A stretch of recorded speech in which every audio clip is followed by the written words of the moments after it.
तो देखते हैं यहाँ पे क्वेश्चन नंबर 14 में हमसे क्या पूछा गया है।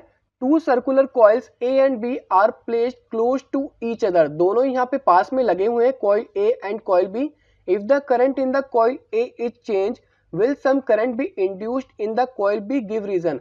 अगर हम यहाँ पे कॉइल ए में करंट चेंज करते हैं तो कॉइल बी में यहाँ पे करंट प्रोड्यूस होता है कि नहीं होता, वो हमें यहाँ पे बताना है रीजन के साथ।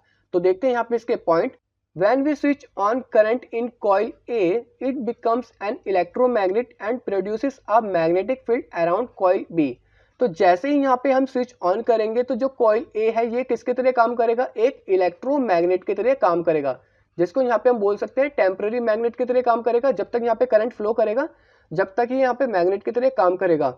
और हमें पता है कि इलेक्ट्रोमैग्नेट भी वहाँ पे क्या करता है, मैग्नेटिक फील्ड को जनरेट करता है। जैसे ही हमने यहाँ पे इसको स्टार्ट किया तो वो यहाँ पे क्या करेगा, मैग्नेटिक फील्ड यहाँ पे क्या करेगा, जनरेट करेगा कॉइल बी के पास। क्या करेगा, यहाँ पे मैग्नेटिक फील्ड को जनरेट करेगा कॉइल बी के पास। अब देखते हैं यहाँ पे नेक्स्ट पॉइंट।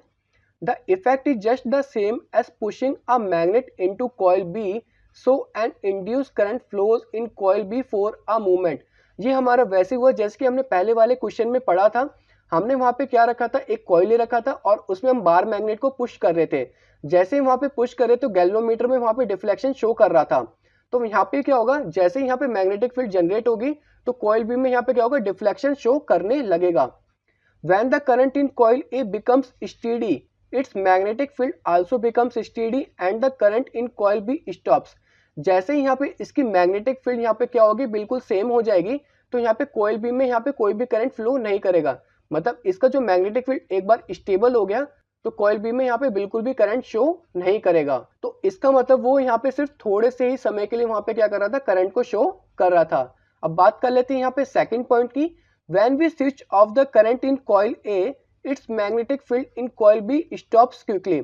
जैसे ही हमने इसका स्विच ऑफ किया तो मैग्नेटिक फील्ड एकदम से यहाँ पे खत्म हो जाएगी, जिसकी वजह से यहाँ पे क्या होगा, this effect is just the same as pulling a magnet quickly out of coil B, so an induced current flows in coil B in the opposite direction।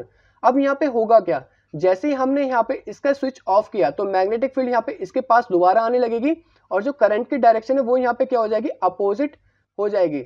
जैसे हम वहाँ पे क्या करते थे, हमने पहले क्वेश्चन में पढ़ा था कि जैसे हमने वहाँ पे बार मैग्नेट निकालते थे कॉइल से तो जो उसकी डायरेक्शन ऑफ करंट थी वो यहाँ पे क्या होती थी, अपोजिट हो जाती थी और थोड़ी देर के लिए वहाँ पे गैल्वेनोमीटर में अपोजिट डायरेक्शन शो करता था।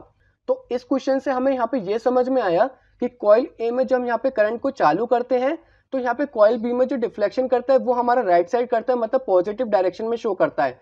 और जैसे हम यहाँ पे कॉइल ए के यहाँ पे स्विच ऑफ करते हैं तो मैग्नेटिक फील्ड वहाँ पे क्या होती है, हट जाती है और कॉइल बी का जो डिफ्लेक्शन है वो यहाँ पे नेगेटिव साइड करता है।